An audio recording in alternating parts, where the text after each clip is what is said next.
The Bank of Japan has decided to raise its benchmark interest rate by 0.25%, reaching the highest level in more than 16 years.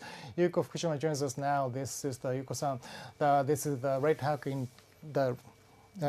This is the first rate hike in 6 months, exactly, right? Yes. Why are policymakers raising rates at this time? Yeah, well, this is closely linked to wage trends in Japan and launch of the new administration in Washington and rising prices. Policymakers are quietly confident that inflation is here to stay.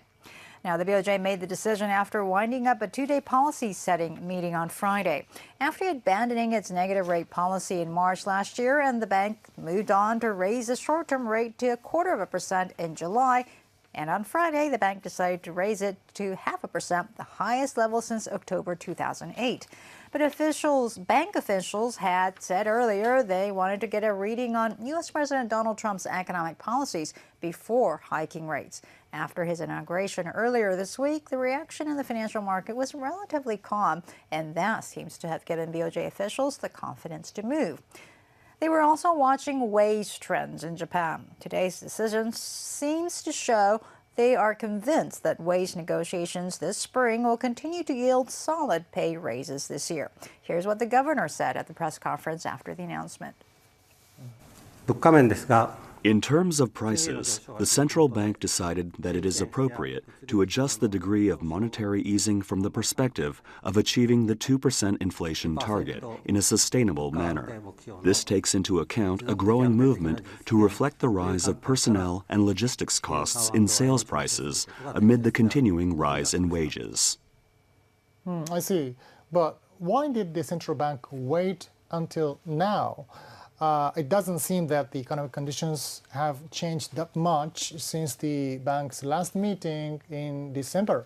True, but it seems that the BOJ officials are very cautious. Some economists say that it's from bad experience in the past. Now, they hiked interest rates and only to see the economy deflate soon after.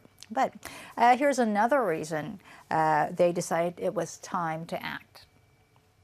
Rising prices. The December inflation figure came out on Friday. CPI rose 3% from a year earlier, rising at its fastest annual pace in 16 months. So how did investors react to the central bank's decision? Well, the rate hike was announced around noon, and traders in the currency market went straight to work. Things got off to a choppy start, but the yen soon picked up momentum and strengthened against the dollar. The Bank of Japan was criticized last year for poor communication, leaving investors frustrated. But this time, the bank raised rates as expected, and the statement and the governor's comments signaled a steady path of rate hikes ahead. So all in all, how will the Bank of Japan's rate hike today affect Japan's whole economy? Right. Well, I'll talk to Adachi Masamichi. He's an economist who used to work at the Bank of Japan. And Adachi says although the rate of 0.5% looks quite high for Japan's economy, in reality, it is still low, even negative. Real interest rate means that the usual interest rate you see on the bank's deposit rate or bank lending rate or government bond yields, that's all we call nominal interest rate, right? And the real rate is inflation adjusted. So meaning that the nominal rate minus consumer price index inflation, that is what we often focus. From this perspective, the real interest rate in Japan is extremely low now. It's still quite a big negative. Therefore, even the BOJ raise 0.25%, the real interest rate is still far below 1%. Therefore, the impact to the economy is quite limited. So when will the bank raise rates again? Adachi says July. BOJ policy meeting is end of July. And we have an upper house election probably on 20th of July. So we assume there'll be no shock to the financial market or the economy or public after the election in July.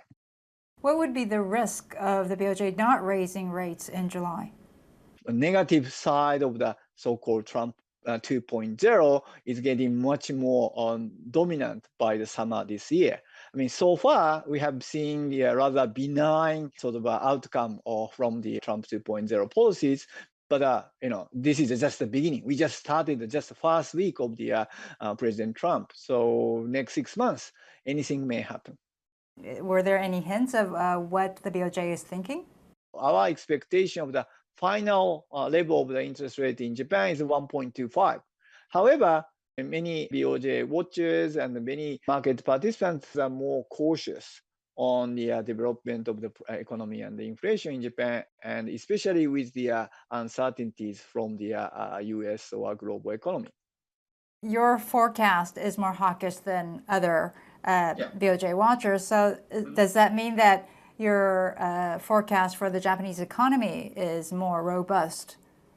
It's not necessarily so. I'm thinking that the BOJ rate hike beyond the consensus is the sort of risk management for the Japan from the U.S. administration's perspective or Trump's perspective.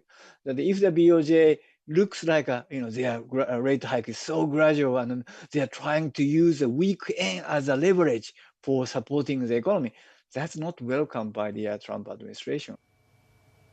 So a lot will depend on the U.S. economy. Right, that seems to be the case for both the economic growth and monetary policy. And after all, the U.S. is the largest economy in the world and now led by a president widely regarded as unpredictable.